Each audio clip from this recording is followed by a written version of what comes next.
वक्रतुंड महाकाय सूर्यकोटि समप्रभ निर्विघ्नं कुरु मे देव सर्वकार्येषु सर्वदा गुरुर्ब्रह्मा गुरुर्विष्णुः गुरुर्देवो महेश्वरः गुरुर्साक्षात् परब्रह्म तस्मै श्री गुरुवे नमः। त्वमेव माता च पिता त्वमेव त्वमेव बन्धुः च सखा त्वमेव त्वमेव विद्या च द्रविणं त्वमेव सर्वं मम देव मे। हरि ओम।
मिलता भी है, मिलता भी नहीं। दर्शन कर दिल मेरा भरता ही नहीं। जाने कैसा रंग चढ़ाया है, या मैं जानूं या मेरा सतगुरु जाने। मिलता भी है, मिलता भी नहीं, अर्थात बापू जी के श्री चरणों में हम घंटों बैठे रहे,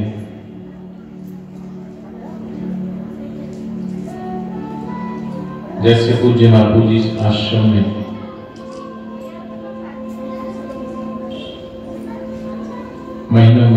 व्यतीत करते थे एकांत में। और जब बापूजी एकांत में आते हैं, वहां सत्संग तो नहीं होता, लेकिन साधक इस भाव से, इस उम्मीद से कि कहीं चलते फिरते निकलते पड़ते ही कहीं अचानक गुरुजी आ जाए, दौड़ करके साधक चले जाते, गुरुदेव के श्री चरणों में प्रणाम करते, गुरुजी की एक झलक पाने के लिए घंटों बैठे रहते हैं, इंतजार करते रहते हैं। सुबह से दोपहर हो जाती है, कई बार शाम को, क्योंकि सत्संग तो है नहीं और गुरुजी की मौज है कि गुरुजी कुटिया से कभी भी आ जाए, तो पता नहीं कब आ जाए। तो उनकी सतत चिंतन में, ध्यान में साधक आश्रम में बैठे रहते हैं, कोई वृक्ष की शीतल छाया में, कोई सत्संग पंडाल व्यासपीठ पर, कोई कहीं कोई कहीं। और गुरुदेव जब व्यासपीठ पर आते हैं तो गुरुदेव की सानिध्य में हम घंटों बैठे रहते हैं, फिर भी उठने का मन करता है क्या? बोलो, नहीं करता। इसलिए कहा मिलता भी है, मिलता भी नहीं, और दर्शन कर दिल मेरा भरता ही नहीं। इतनी देर बैठे हैं क्योंकि भोजन करते हैं, भोजन करते करते भी आदमी ऊब जाता है, नहीं उगता, ऊब जाता है, टीवी देखते देखते भी ऊब जाता है, मोबाइल चलाते चलाते भी थक जाता है, कुछ भी करे उगता है, थकता है, बोर हो जाता है। लेकिन जब सदगुरु के सानिध्य में बैठता है तो वहां न उबान होती है, न थकान होती है, और न ही बोरियत होती है। क्योंकि बोर वो होते हैं संसार के जो भी सुख है, जो भी चीज है, वस्तु है, परिस्थिति है, उससे देर सवेर बोर होना ही होना है। चाहे कितना अच्छा व्यक्ति क्यों ना हो, चाहे कितनी अच्छी वस्तु क्यों ना हो, चाहे कितनी अच्छी परिस्थिति क्यों ना हो, उससे आप ज्यादा देर तक चिपक के नहीं रह सकते, ज्यादा देर तक उसके साथ नहीं रह सकते। थक जाएंगे, ऊब जाएंगे, बोर हो जाएंगे, क्योंकि वो शरीर के तल पर है, इंद्रियों के तल पर है, मन के तल पर है, बुद्धि के तल पर है। लेकिन जो अपनी आत्मा को सद्गुरु के श्री चरणों में और परमात्मा के चरणों में सराबोर कर देते हैं, वो कभी बोर नहीं होते।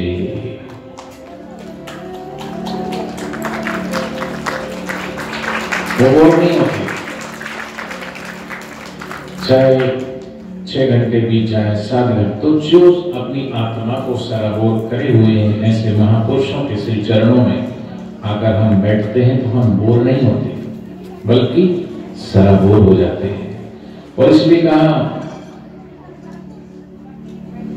तेरी एक नजर ने दीवाना किया, दीवाना किया, मस्ताना किया, ये जाने कैसा रंग लगाया है, या मैं जानूं या वो जाने।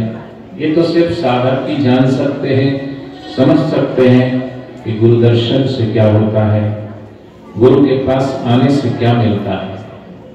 और लोग इसलिए बोलते हैं तुम्हें क्या मिलता है, पागलों की तरह दौड़ते हो, भागते हो पीछे पीछे, क्या मिलता है।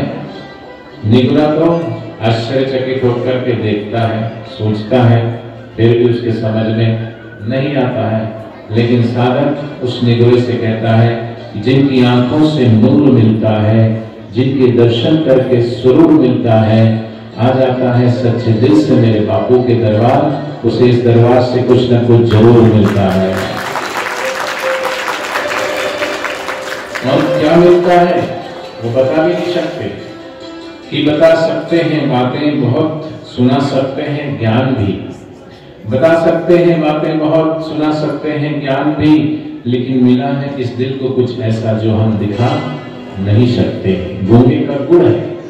कुछ तो सदगुरुदेव ने हमें ऐसा अनुभव कराया है जिस अनुभव को फिर से पाने के लिए, चाहने के लिए हम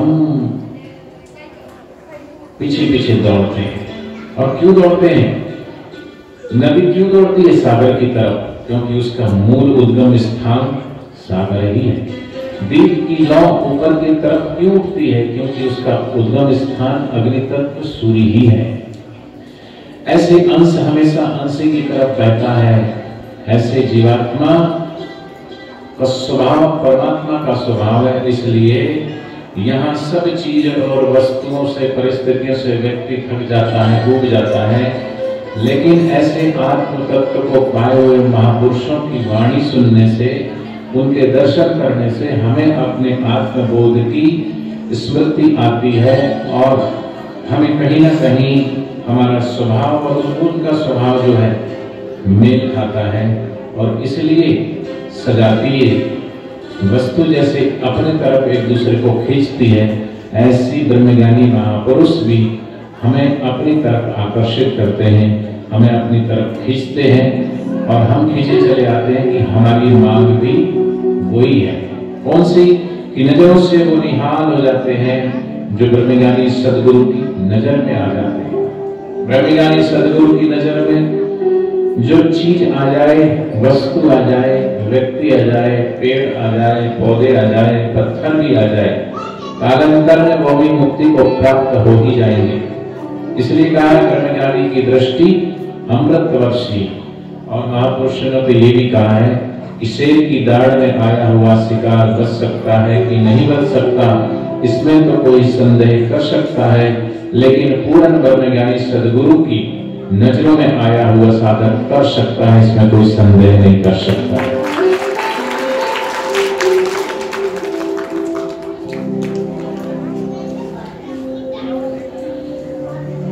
मैं एक बार पूज्य बापू जी के दर्शन करने जोधपुर गया अंदर, तो बड़ी मुश्किल से तो व्यवस्था हो पाई। तो हम 4 लोग थे वहां पर अंदर, क्योंकि समय आज थोड़ा कम है, विस्तार से नहीं बताऊंगा, शॉर्ट में बताऊंगा। बड़ी मुश्किल से व्यवस्था हो पाई 7 बजे, क्योंकि कई दिन से हम सोच रहे थे बापूजी के दर्शन हो जाए। देर में आया था, उसके बाद की बात है। तो गए 4 लोग, सुबह से दोपहर से इंतजार करते करते, वैसे तो 2-3 दिन से इंतजार कर रहे थे, लेकिन उस दिन भी सुबह से दोपहर तक इंतजार किए, नंबर नहीं लगा। फिर आश्रम चले गए, वहां पर भी जेलर से बात हुई, लेकिन उन्होंने मना कर दिया। फिर हम इस उम्मीद से चले गए कि चलो अब तो नहीं होंगे दर्शन, शाम की ट्रेन है 7:40 पर, 7:50 पे है मंडोर, शायद दिल्ली, जोधपुर से दिल्ली चलती है 7:40 या 7:40 पे चलती शायद।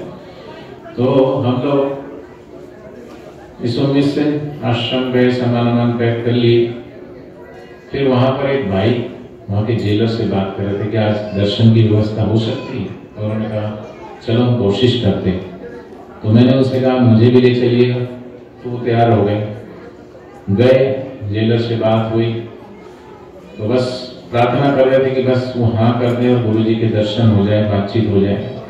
दर्शन की स्वीकृति मिल गई, लेकिन वो शाम को मिली 7 बजे और 7:40 पे ट्रेन। फिर भी गए अंदर, 4 लोग गए, बातचीत शुरू हुई। बहुत देर तक बातचीत सबसे हुई, केस को लेकर के और भी इधर उधर की बातें सब हुई। उतने में 7:30 तो बजे चुके थे और 7:40 पे ट्रेन थी। तभी वहां एक पुलिस वाला आता, बोले चलो भाई आप उठो, समय हो गया है आपका। 5-10 मिनट के लिए बोला था, आधा घंटा हो चुका है। हमें पता है कि हमारी ट्रेन है, फिर भी हमें वहां से उठने का मन नहीं कर रहा था। फिर भी पुलिस वाला दबाव दे रहा था, उठो उठो उठो। हम उठ के खड़े तो हो गए, 3 लोग उठ के खड़े हो गए, चौथा जो अभी भी बापूजी से बात कर रहा था। तो हम सोचे कि जब तक उसकी बात हो रही तब तक और खड़े हो जाते हैं और थोड़ा और दर्शन कर लेते हैं। तो वहां एक महिला पुलिस कांस्टेबल वो कहने लगे कि चलो हो गया ना। हमने कहा 2-5 मिनट और सही। अरे बोले आधा घंटे से तो बैठे हो, फिर 2-5 मिनट में भी क्या हो जाए, ये तो बापूजी हैं, इनके पास तो तुम 4 घंटे के 6 घंटे पूरे दिन भी बैठे रहो, मन भरेगा क्या? जयराम जी की। मैंने देखा कि वो महिला कोई साधक नहीं है, लेकिन उसका जो अनुभव है, ये अनुभव किसी साधक से कम है क्या? लेकिन उसको ये अनुभव कहां से हुआ? कहीं ना कहीं उसने गुरुदेव के दर्शन करके ये अनुभव किया, उसकी ड्यूटी वहीं अंदर ही। तो कहीं ना कहीं उसको ये आभास जरूर हुआ होगा कि कुछ तो है। क्या है?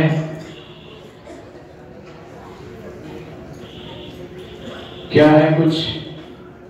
बोले ये सदगुरु का दर है, यहाँ मनमानी नहीं होती। निंदा करने वाले चाहे कितनी भी निंदा करे, सच्चे गुरु भक्तों को कोई परेशानी नहीं होती। सच्चे गुरु भक्त कहते हैं अरे कुछ तो है बापूजी में, वरना बापूजी की दुनिया यूं ही दीवानी नहीं होती।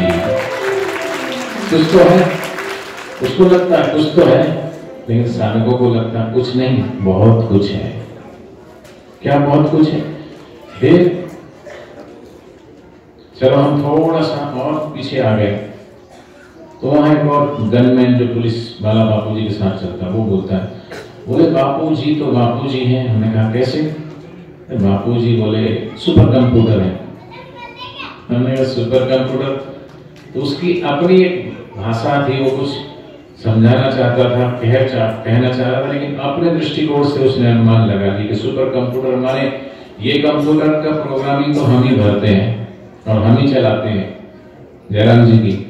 लेकिन वो जो सुपर कंप्यूटर है उसकी प्रोग्रामिंग वो खुद करता है और खुद चलाता है, लेकिन वो कैसे भरता है और कैसे चलाता है ये समझ में नहीं आता है। इसलिए बोले बापूजी तो सुपर कंप्यूटर है। तो जो वहां लोग रहते हैं उनको भी बापूजी के दर्शन से, उनकी वाणी से जो आनंद आता है, जो रस आता है, इसलिए तो भक्त गाता है, दिल में ना जाने सतगुरु क्या रंग भर दिया है। हम सब के दिल में भी बापूजी ने ऐसा ही भक्ति का, ध्यान का, प्रेम का, ज्ञान का, सत्संग का रस भरा है। आप सब मिलकर के हम सब गा लेते हैं।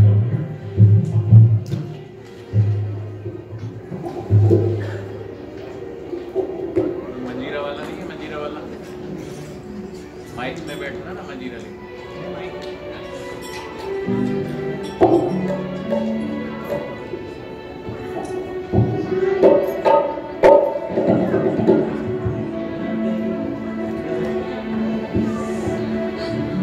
हो दिल में न जाने सतगुरु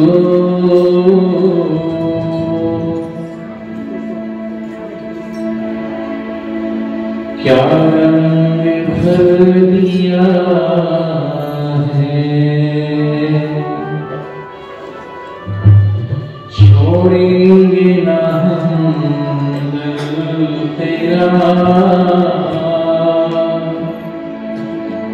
इकरार कर लिया है, दिल में न जाने सतगुरु क्या रंग भर दिया है, दिल में न जाने सतगुरु क्या रंग भर दिया है, ओ छोड़ेंगे ना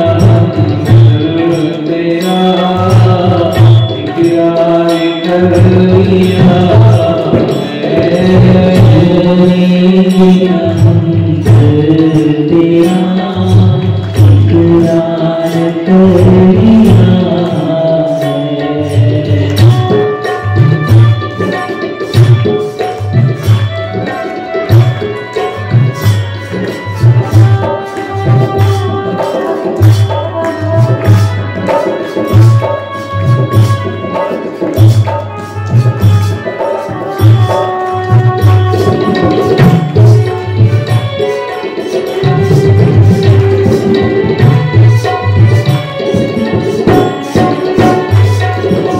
जिस दिन से पिया है तेरे नाम का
मेरा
दर्शन की प्यास ना हो और सो संगति चल जाए जिसमें कथा राम की ना हो, जिस कथा में अपनी कथा ना जुड़ी हो, अर्थात मैं कौन हूं, मुझे जाना था। ये बात तो सदगुरु के दरबार में ही पता चलती है। इसलिए महफिल वही है जिसमें चर्चा रहे तुम्हारी अर्थात सदगुरु की, भगवान की। और वहां जो चर्चा होती है उसी चर्चा से पता चलता है, उसी से हमें पता चलता कि हम कौन हैं, हमारा कर्तव्य क्या है, हमें जाना कहां, हमें करना क्या है। और उसके अलावा जो भी चर्चा है वो सब परमात्मा से दूर ले जाती है। इसलिए सो संगति चल जाए जिसमें कथा नहीं हो राम की, और बिन खेती के बाढ़ किस काम की, वो बाढ़ किस काम की जो काम न आए, खेत और कल्याण व्यर्थ है। ऐसी वो वाणी व्यर्थ है जो संसार की ही चर्चा करे, वो कान व्यर्थ है जो सिर्फ संसार की ही चर्चा सुने। इसलिए ऐसी संगत में और ऐसी संगति में न जाए जिससे हमारी भक्ति क्षीण हो, साधना क्षीण हो। प्रभु की और गुरु के चरणों से ऐसी संगत में, ऐसी चर्चा में न रहे, बल्कि ऐसी जगह जाए जहां से गुरु के प्रति हमारी श्रद्धा बढ़े, प्रेम बढ़े, विश्वास बढ़े। इसलिए गाइए महफिल वही है जिसमें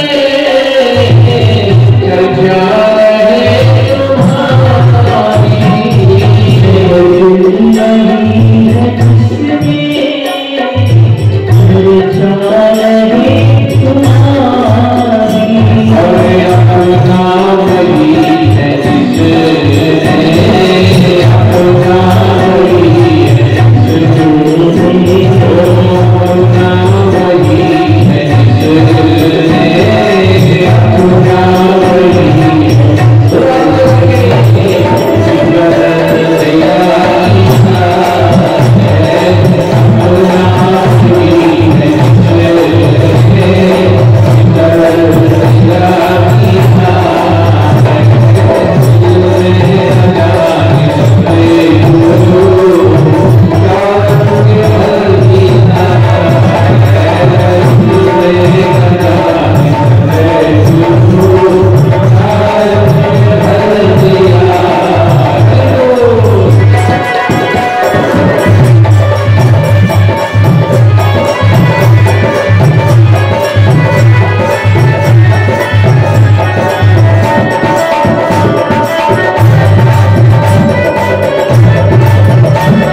कमर सीधी, गर्दन सीधी।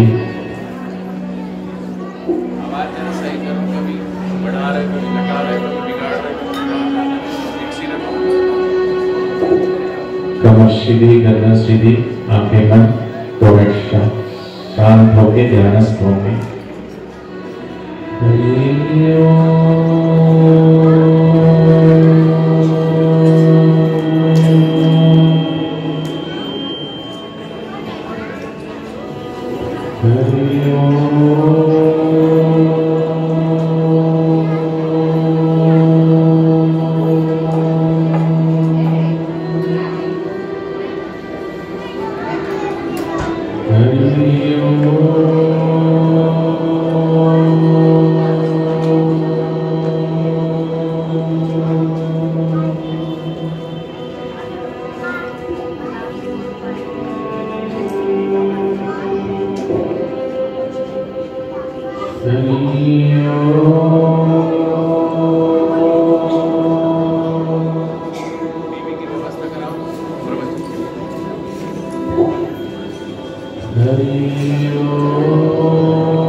गहरी शांति।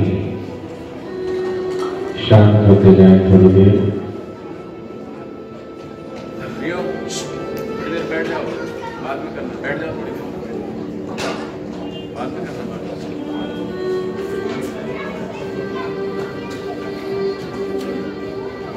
थोड़ी देर बैठ जाओ बाद में।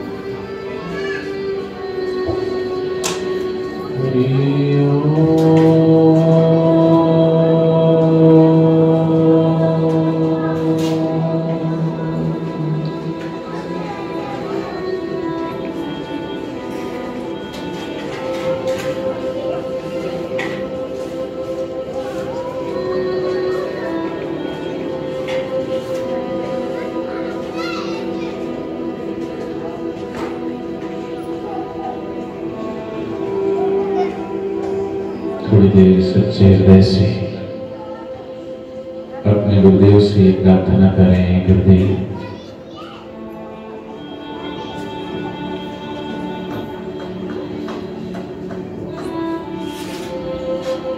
दिन बीते महीने बीत गए, 7 साल, 8वां साल चल रहा है। इसलिए गुरुदेव अब आ भी जाइए। आप वहां बैठे बैठे सब व्यवस्थाएं बना देते हैं, सब देवी कार्य आपकी करुणा, आपकी कृपा से हो रहे हैं, फिर भी आप आते क्यों नहीं? साधकों को अनुभव भी आप करा देते हैं, साधकों को नित्य नवीन अनुभव होते भी हैं। आप उनकी विनती और चीजों के लिए तो सुन लेते हैं, किसी की कोई मनोकामना हो वो पूर्ण भी हो जाती है। आए दिन भक्त साधक अपना अनुभव बताते हैं। पूज्य बापू जी ने मेरी ये प्रार्थना सुन ली, पूज्य बापू जी ने मेरी ये मनोकामना पूरी कर दी, पूज्य बापू जी से मैंने ये मांगा, मुझे ये मिल गया, मुझे वो मिल गया। लेकिन हे गुरुदेव, हम आपसे आपको ही मांगते हैं और आपके लिए प्रार्थना करते हैं, तो इतनी देरी क्यों, इतना विलंब क्यों? कितने साधक भक्त मिलते हैं और प्रार्थना करते हैं गुरुदेव से। सूक्ष्म शरीर गुरु हैं आते, सचमुच गुरु है दीन दयाल, सहज ही कर देते हैं निहाल।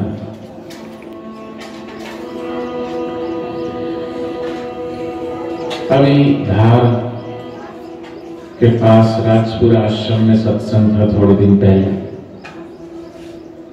अभी 7-8 दिन पहले की बात। सत्संग पूरा हुआ, वहां तो छोटे छोटे गोदी में बच्चे लेकर के भाई बहन आए। उन्होंने कहा, हमारे कितने वर्षों से हमारे घर में कोई संतान नहीं थी,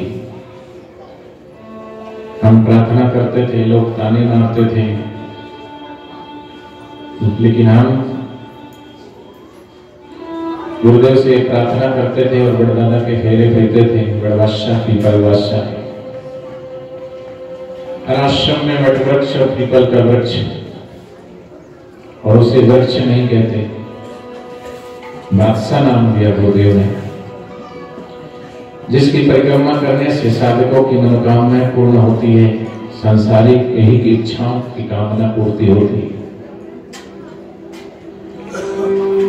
हमने प्रार्थना की, फेरे फेरे संकल्प किया, धागा बांधा, और हमें एक पुत्र नहीं बल्कि 2-2 पुत्रों की, अर्थात एक के साथ एक फिर जुड़वा 2 पुत्रों की प्राप्ति हुई।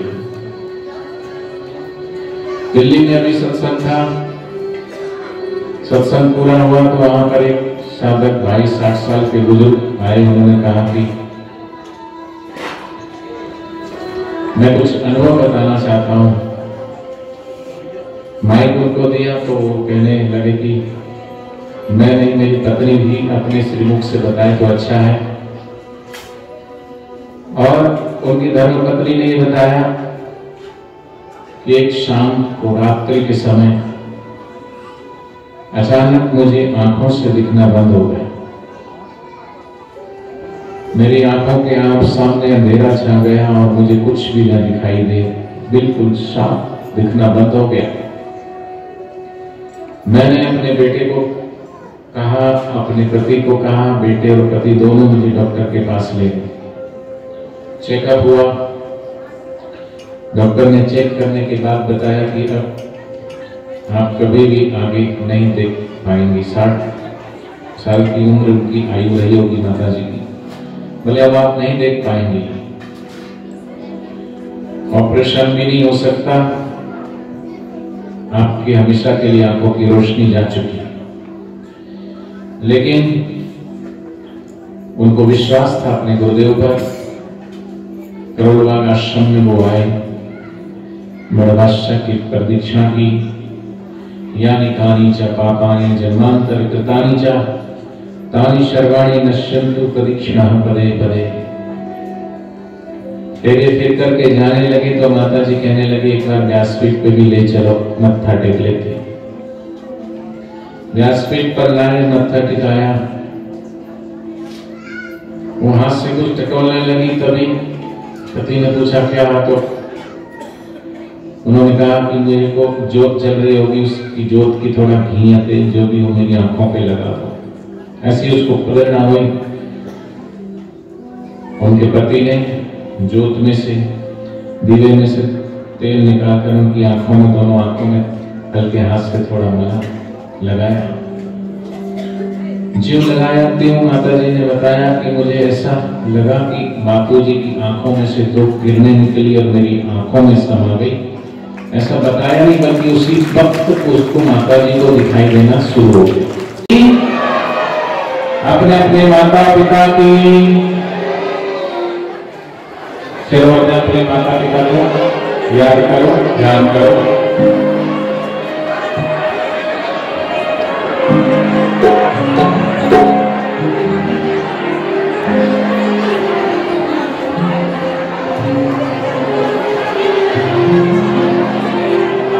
माते पिता भरोसा